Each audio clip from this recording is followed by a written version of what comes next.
Ladies and gentlemen, welcome to another Bulletproof for BJJ podcast. I'm JT, and I'm here with my partner in crime, Joey.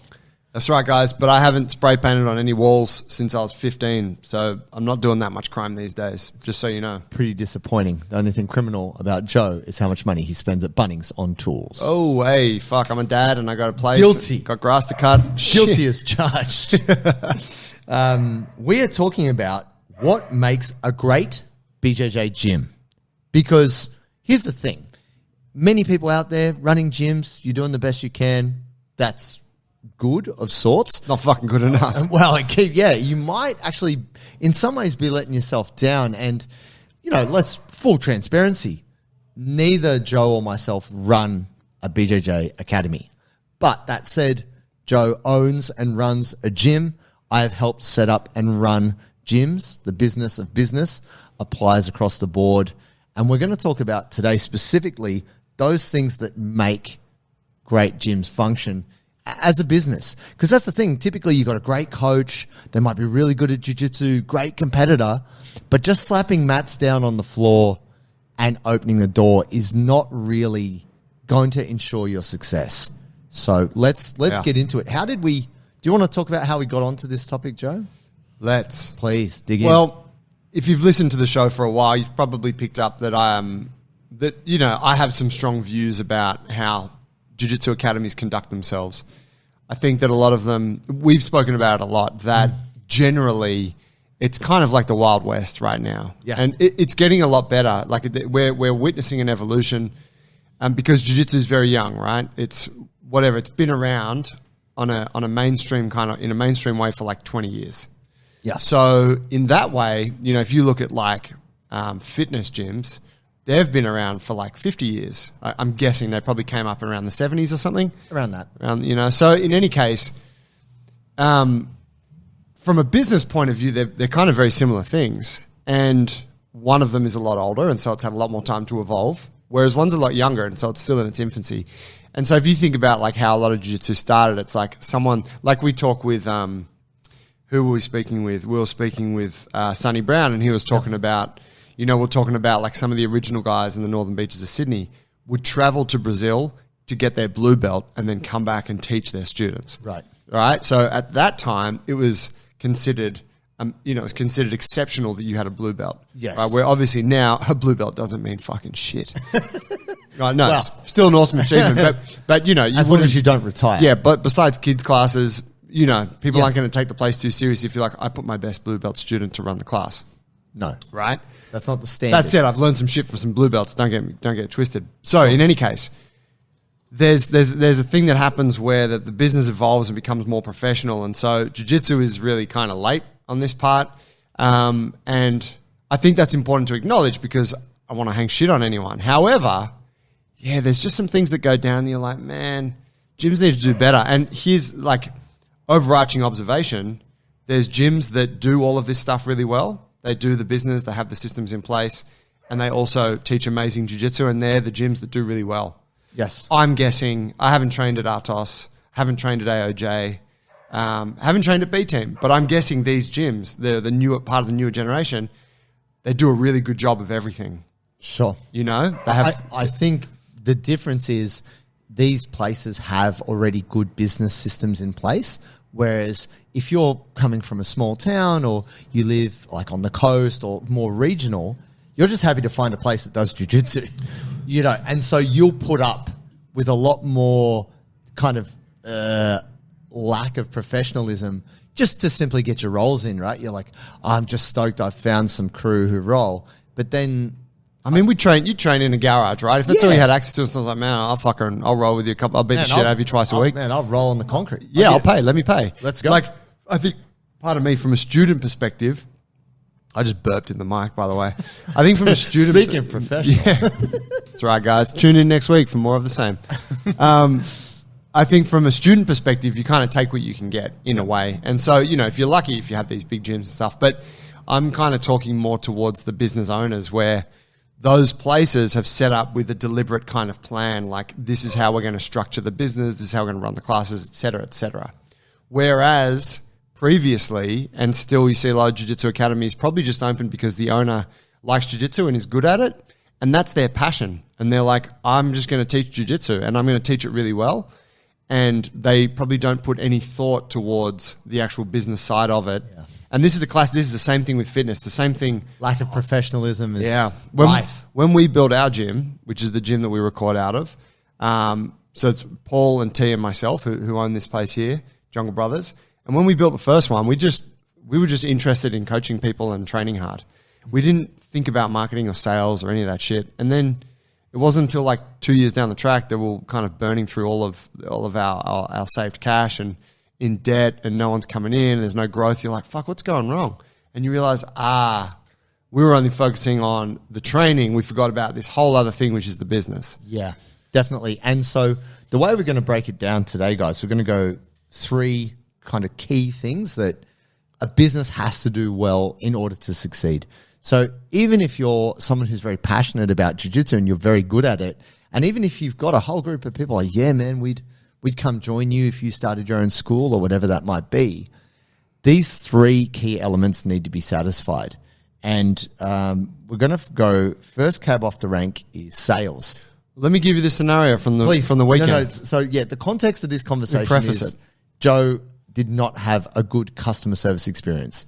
Elaborate. Well, so I was, it was on the weekend. I had some time in the middle of the day. My son was having a nap. Nice. So I was like, all right, hey, I'm going to go train some jits. And it was a choice between going to where I normally train, to their open mat, which is busy, or this new gym that's open nearby my place. And I'm like, well, I want to go check out this new place. I'd love to see what's up. I had a look at their Instagram, had a look at the website, saw that the class was on. Great, I'm going to go there. So I head around to pack my gear and shit. Head around to the place, get in there, and the great looking gym. There's a person behind the desk, and there's no one else in there. And I was like, "Hey, man, what's going on? You know, my name's Joey. I'm here to check out the open mat. I was, wondering if I could come train today." And the guy said,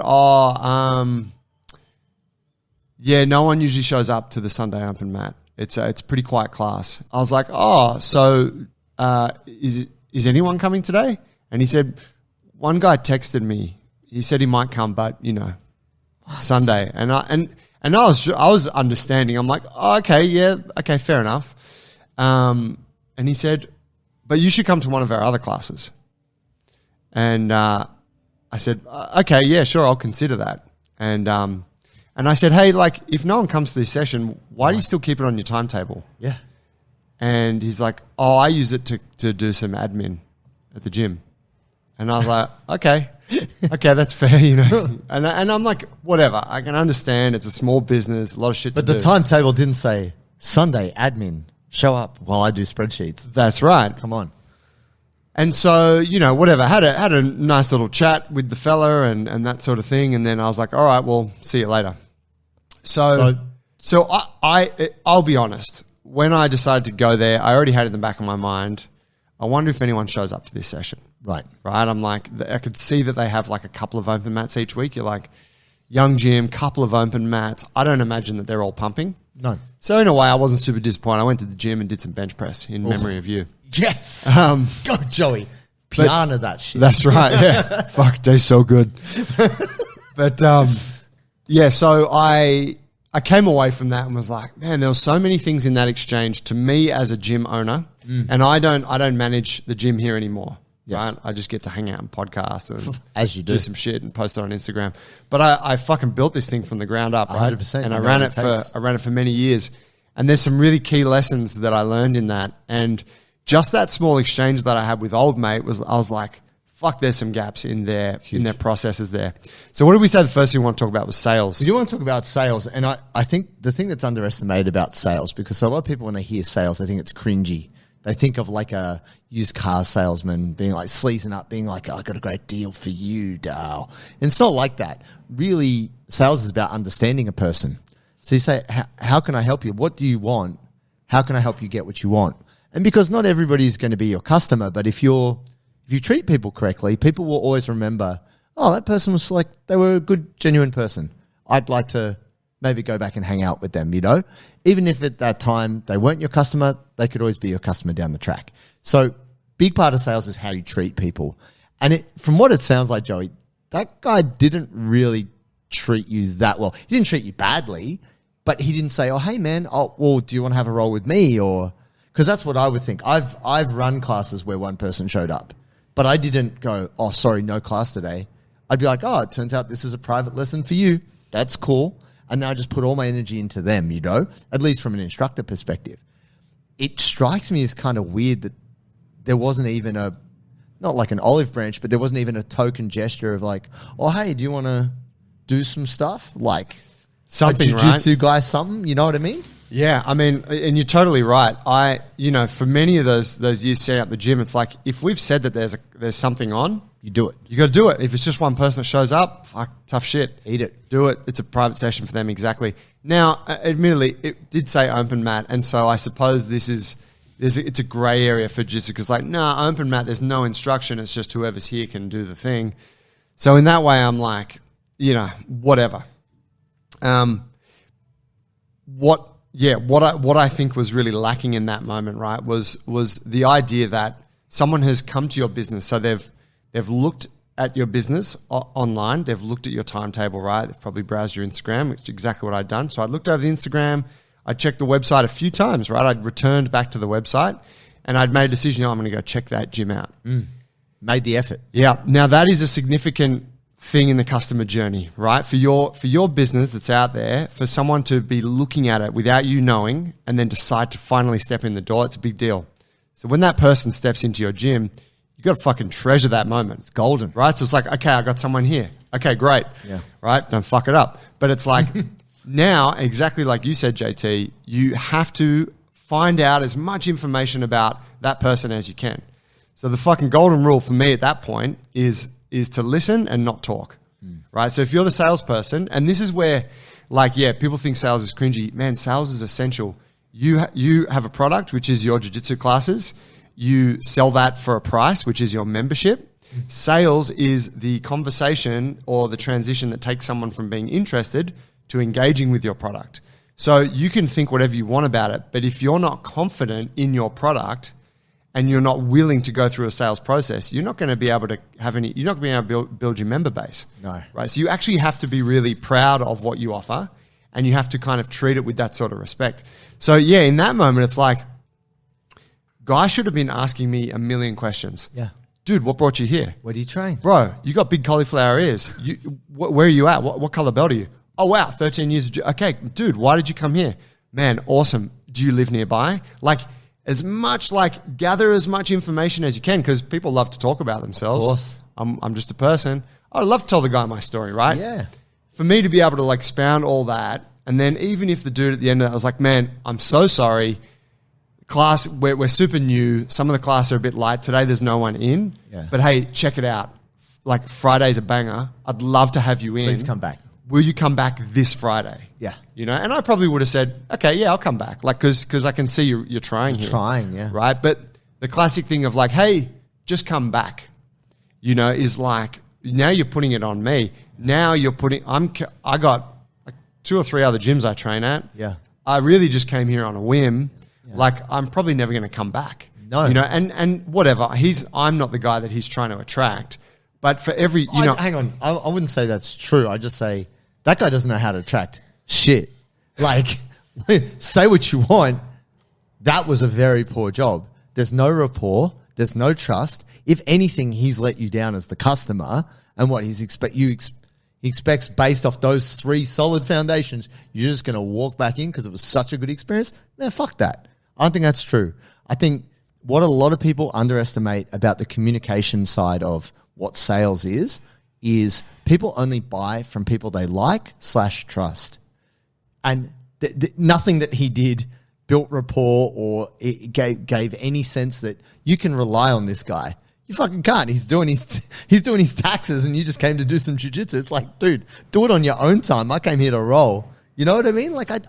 I think it's it just indicates a bit of ignorance about how to treat a customer and then also how to even get a customer because he didn't take your contact details or anything, right? Well, no, that was the other big ball drop was there was no hey man, why don't you give me a phone number and I'd love to invite you to this session. I'll give you a call on Wednesday and I'll send you a text to remind you.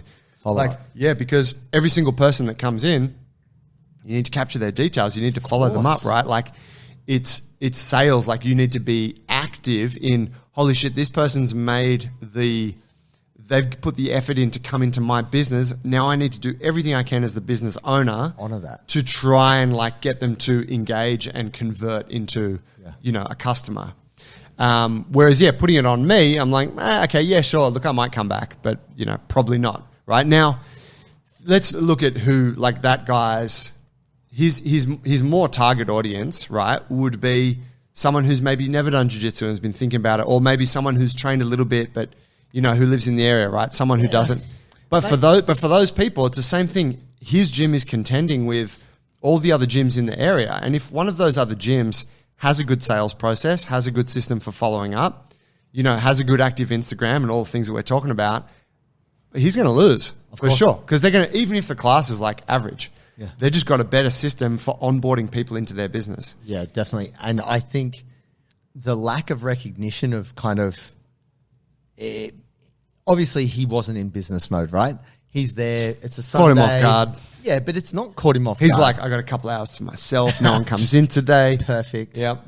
But I mean, I still feel that is a mistake in terms of how you run anything professionally. You have to show up. And I think this is something we get from the fitness world. If you're a personal trainer and someone's paying you 70, 80, $100 to be there, they want your energy, they want your attention. That's what they're paying you for. You can't be like, oh, look, I'm a bit tired today. Look, if you just kind of do what we did last time, I'll kind of, that's not what it's about. You can't do that. You're not going to be successful if you run your shop like that. I think jiu-jitsu is like, if you recognize another experienced jiu-jitsu person, they're going to have so much that they could bring to your gym. So if you could win them over to be like, this is a great place to be, you should train here, that makes your gym better.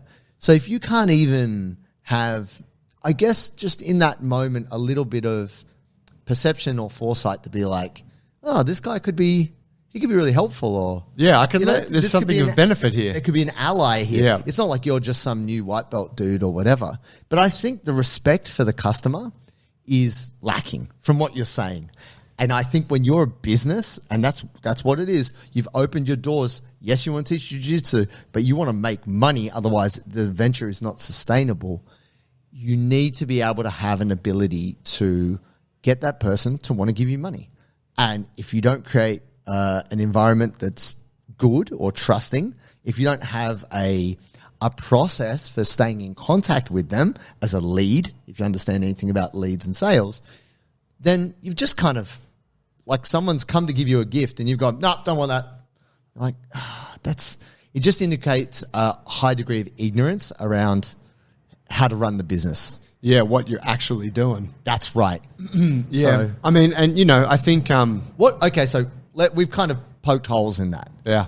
Let's talk about what would be the good thing to do there. What do you think would be like the dream run? What could be the 3 perfect things that guy could have done to have got you across the line, maybe even got your money, or you know what I mean? Like, what would be the best way? So I think first thing would have been just to gather as much information about me as possible. Yeah, number 1. Make me feel really special. Ask me heaps of questions. Because once he knows like my situation, then he can tailor the sale to me. Yes. Right? So, okay, cool. You're a black belt. Oh, okay, so you're not looking for a regular place to train. You live nearby though. Okay, nice. Your son's asleep he naps at this time. Okay, so the open mat, like all this stuff is like, you're connecting the dots.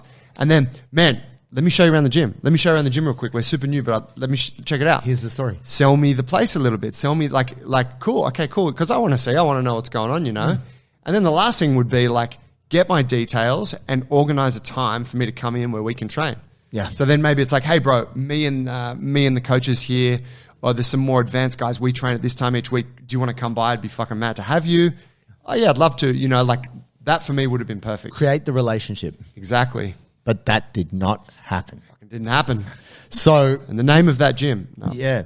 No, not about that, right? Like, it's not about, we're not trying to throw people under the bus. No, it all comes from a place of love, and it's wanting gyms that are I'm sure that what they're offering in the class is awesome. you are failing in your mission to deliver that because you're not allowing people to access it. You're impeding customers. So by doing a good job of the business, you actually allow yourself to do you allow yourself to have the greatest impact on the community. Definitely. And now step 2, which is very key, is marketing. And this is something that not necessarily this gym that we were talking about, but most gyms, in previous episodes, we talked about how they have a terrible website. A jiu-jitsu gym will have a terrible website and a garbage Instagram. Yeah. It's just the same boring pics, or coach takes a picture of their acai, or it's not a professional account. It's recovery day. it's a personal account in the name of the gym. Yeah. And those are two very different things. And once you start to learn the game of Instagram, which is it is a marketing tool for, doesn't matter if you've got a bloody OnlyFans or you're just trying to keep up appearances, whatever you're doing, you're trying to communicate something about your business to people, and consistency and a look and whatever filters you use, the composition of the photos, the nature of the videos. Composition. If this is not consistent, then this tells the customer you are inconsistent. And I think when we come to the idea of marketing, it's about communication. Yeah. And I'll get you to dig into this, Joey, from a business perspective. Yeah, so the marketing thing goes like hand in hand with your sales, obviously, and it's really how you tell the world what it is that you do, right? Oh, yeah. You got the name jiu-jitsu, like whatever, All-Star Jiu-Jitsu Academy. It's like, okay, that alludes to you do jiu-jitsu here. But there's people that don't know what jiu-jitsu is. There's people that maybe heard about it, not really too sure, is it karate, is it judo? So as an academy owner, you have an obligation to tell outsiders what it is that you actually do. And that's like, this is what our classes look like. This is our community. These are some of the people in it. Here's some of the values of our business. Like just breaking down all the different things so that someone can look at that and go, oh, cool. Oh, I see people there that person looks like me. I like that. Oh, they have a beginner's class. Oh, jiu-jitsu is not actually about athleticism. It's about leverage, like all this shit, right? But the classic thing you hear from gym owners is like, oh, I fucking hate Instagram, man. I hate doing that.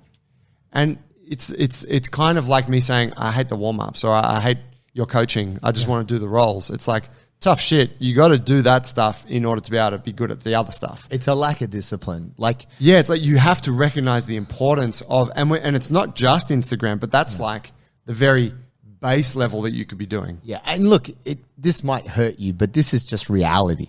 Deal with this. You could have the best product, the best artwork, the best service in the world. But if no one knows, you're going broke and you can't keep doing that. And that's sad. But you got to get on board with what this is. If you have a shop, you got to put the shingle out there. You got to put your sign out so people know who the fuck you are. If you're not prepared to do this, you should not be in business. This is a really key detail, because I got some friends who are artists and they're like, oh, I don't like doing this marketing type thing. And yeah, marketing and sales go hand in hand, but the better you market, you're just telling a story. You're just letting people know who you are. This is our version of what we do. This is what we care about. Communicate the culture. Show that this is a place people would want to be. And when you tell that story, people go, I'll buy that. I'll buy into that. I'm interested in that. And sometimes people don't come around for years.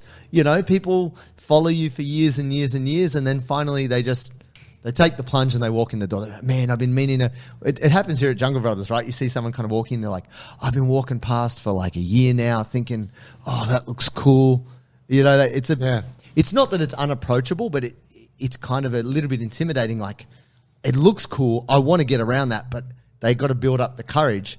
And provided that when they're checking on you on Instagram, they're checking your stuff online, they're listening to the podcast, they're like, these are cool people. I want to be around these people. Marketing is storytelling, and you letting people know that you're a nice, trustworthy, good business is the essential part of running the business. If you don't do that, people will not trust you and they will not buy from you. It's that simple. Yeah. Just on that, like, if you're not a nice business, like if you've got attitude in your business, let's say you're B team, right? Then tell that story. Yeah, sure. Right? Because people are like, fucking sick, I want to train there. Yeah. Obviously, that gym's not for everyone. No. But you can tell, right? It's through their marketing, it has a flavor that everyone can taste. Yeah, sure. And you're like, damn, that place is like, looks fucking cool. Yeah. And this is what effective marketing is, right?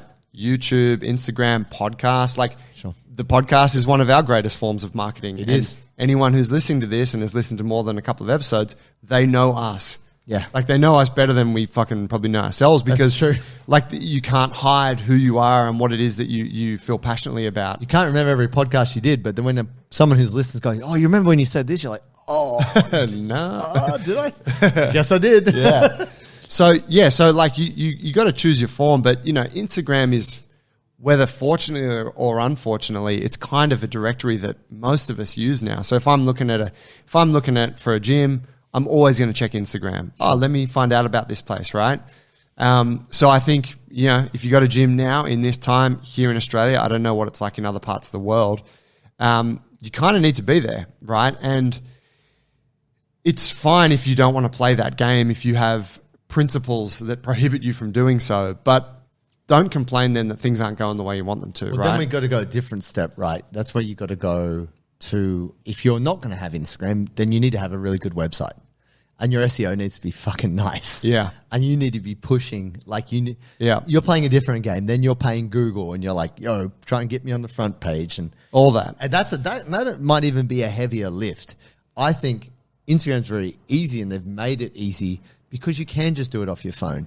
And it is a bit of a social currency thing. And I'm not saying this because I love Instagram. I'm just saying I've observed different channels. Like some people use YouTube, like Keenan Cornelius. Legion uses a lot of YouTube, and they've done well. They've done technique stuff on there, but they also do kind of funny stuff on there. And then just live training. And you're like, wow, that's a snapshot of what it's like to be at Legion. And you're like, looks good. That's cool. Jim's huge. They're cool. He's a champ. Why not? Yeah. And you can also see the flip side of that when the instructor's like, oh, I'm avoiding social media. 5G, bro. You got to watch out. And you're like, what? You're like, okay, well, maybe you've got bigger problems to worry about that's not jiu-jitsu or business related. But the thing is, you've committed to this thing. You love jiu-jitsu. And if you're sincere about that, then you want to share with people, you got to reach people. And marketing is how you reach people. And so even though it is work to a certain extent, it is necessary. And so accepting that, having a solid approach to marketing, that's how people find out about you. That's how you grow your community. That's how you share your jiu-jitsu. So if we could move on from this, but before we do, what would be the 3 things you think, Joe, people need to nail to have like a good approach to their marketing? I think regular storytelling. Yep. On whatever platform you're comfortable with, but just doing it on a daily basis. I think telling people very explicitly what it is that you do and what you offer. So, these are our classes, this is the timetable, et cetera, et cetera. And I think showing the community, showing the people that come to your gym. I can think of a few gyms that do this really well. Grappling Education do a great job of this. Yeah. Right? Little featurettes on their members. And you're like, awesome. Like you're gaining an insight into the people that are there. You see, oh, that person's, wow, that person's like me, like busy professional. So I think like those 3 things. Key. Show the community. Now, last but definitely not least, maybe should have put it first, is customer service. So it's this idea of treating, like everyone could be your customer, really. I mean, you're down the cafe, you're talking to someone, how you treat them or how you conduct yourself. It sounds strange, right? This is a bit more overarching. But the relationship and how you respect somebody is absolutely key, because without respect, you can't have friendship, and people only really buy from their friends. So if someone doesn't respect how you conduct yourself, they're not buying from you. And this is absolutely, in my opinion, like base level of giving customer respect. Customer service is customer respect. And from my perspective, from what you've said, Joe, the last interaction for you was not necessarily the most respectful situation. Yeah, there was a lack of it. I guess it kind of ties in a way with the sales process. But yeah, if we look at it from that customer service lens, it's like, think about when you go and eat at a place and you go and you sit, like you go to a cafe and let's say you walk in and you're like, do I just grab a seat or do I wait? And And then, someone's like, oh yeah, just sit anywhere. And you're like, okay, great. And you take a seat, and then, no one comes over to you for a little bit, and then someone rolls over and they're in a bit of a huff, and they're like, do you want coffee? Do you want to order coffee? And you're like, oh no, actually, we'll get some food. Some menus? Let me get you some menus, and you're like, okay, it's a bit disjointed, right? Already that can, now kind of compare that with you walk into a place, there's a little sign that says, please take a table, we'll come over. You go, great, sit down. Someone comes over, hey guys, how you doing? Super busy, but I'll be with you in a sec. Let me get you some water. They give you some water. They come back, 60 seconds later. How are we doing? Do you guys want drinks, or do you want to go straight into food? Oh, you know what? We want to get food. Cool. Menu's already here on the table. Do you need some time, or do you want to order now? You're like, oh, give us a minute. Great. They come back a minute later. Hey guys, what would you like? Boom, boom, boom. Yeah, cool. All right, got you. Sweet. Be with you soon. Like, really efficient, really nice service. You're like, wow, we're getting looked after. The first one, you're like, this is all a bit fucking, I'm not really sure what's going on here. I feel like the person's a bit flustered. It's sort of a shitty experience. Yeah. Right? It lacks service. Yeah, it lacks service. It lacks professionality, right? Yeah. All those things. Now, in a jiu-jitsu gym, it's like, what are the interactions? They're a little bit different, but the first one is, someone walks through your doors. Hey man, thanks for coming in. Welcome. How can I help you? Like, what brought you here, right? So it's initiating a sales conversation. But what else could be customer service? It could be how you get a new student a gi. Like, are you trying to sell them one straight off the bat, or do you have a loan gear that they can put on? Hey, there's change rooms over there. Chuck this on. Like, go into the change room, chuck this on. Come out, I'll show you how to tie your belt. Versus they walk out onto the mats with an ill-tied belt. No one shows them, and 6 months later they got 2 stripes, but they still don't know how to tie their belt. Yeah. Right? Is it person hasn't showed up because they sprained their ankle in training and they haven't received a phone call from you. Following up. Yeah, then they haven't been in for a month, and you're like, oh, I wonder where so-and-so is. Versus you know exactly where they are because you called them the day after they injured themselves, and you've touched base with them every week since. Of course. Just to let them know, hey man, hope you're doing good. Love to see you back in here. Because you care. Yeah, like there's so many places where that customer service can take place, but often it does not. Yeah, and I think the thing is, it could be totally subjective. Like, it could be totally, I'm a nice person and I like to talk to people and stuff. But even if that's not you, let's say you're a bit more of an introverted person and you struggle with the dealing with people thing, because I know there's plenty of people out there who have that. It doesn't mean that you have to be the grumpy barista. You don't have to be like, oh, what do you want? Oh, you want oat milk? We don't have fucking oat milk. What are you looking at? You don't have to be that person. But what you could do is the communication thing. And we touched on this a little bit with the traveling bit. You go to a gym and they don't give you any direction, and you're like, where do I put my stuff? Do I sit? Can I actually go on the mat and warm up? Like, no one tells you. Whereas it's so much easier, even if someone just says, oh, hey, put your stuff there. Wait for the class to finish. Once the class is finished, just sit there and, just giving you some direction. That is customer service. Yeah. Just those little bits of information just take the pressure off you as a customer to know what the fuck is going on. Like, It shouldn't be on you as the customer to have to work this business out. They should be telling you how to engage with the space and what to do and make you feel good about it. You shouldn't be feeling guilty. Like, people are like, this guy doesn't know what he's doing. Yeah, I'm fucking new. Like, I can't read minds, Like, I'm not bulimic. Jesus. You can read minds. Anyway, for those of you who don't know that reference, it's from Zoolander. If you don't know what Zoolander is, watch it and then you can get the reference. But I think the deal is such that treating people well is key to all these things. Your sales, your marketing, your customer service. People have to want to be around you. And when people have always asked me, like, oh, what's a good gym? I'm like, oh, you got to kind of suck it and see. You got to go there and find if it's the right vibe for you. Yeah. Are you happy to have these people squashing you on a regular basis? If you don't like them or you don't trust them, then probably not, unless you're like a really, really tough human and you don't care. You got to want to be around those people. And the customer service is really what can keep you coming back. So it might just be something simple as, not saying this is necessarily the case, but maybe you forgot your credit card or something and you need a drink and the coach just goes, no, you can just have it. Just something small like that. You're like, what a nice gesture. Like, they're like, no, I know. You're my person. I don't want you to be dehydrated. Just, that's fine. Like, Adam's done that for me countless times. Yeah. Because I don't have cash. and I left my wallet in the car, and he's like, bro, just. I thought black belts get free Gatorades over Advantage. There you go. There you go, Adam. We've got some outstanding debts. No, it's fine.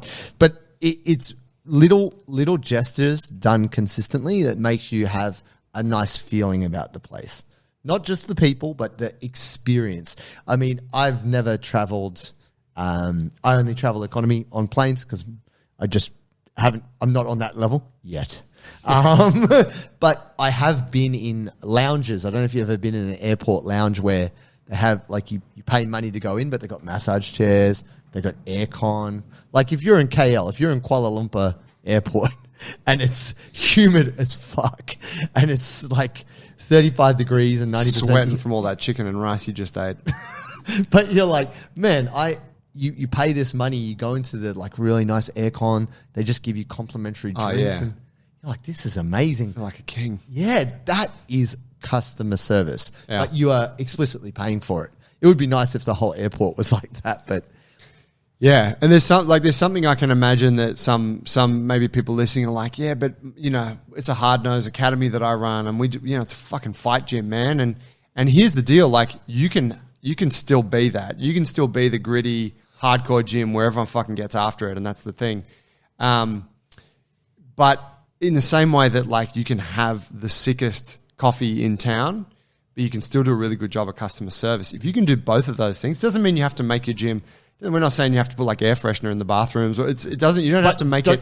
Like it has to be on brand with what your thing is. Hygiene is still hygiene's a big one, of course, right? But it's more just like looking after people. Yep. Letting them know that they're valued.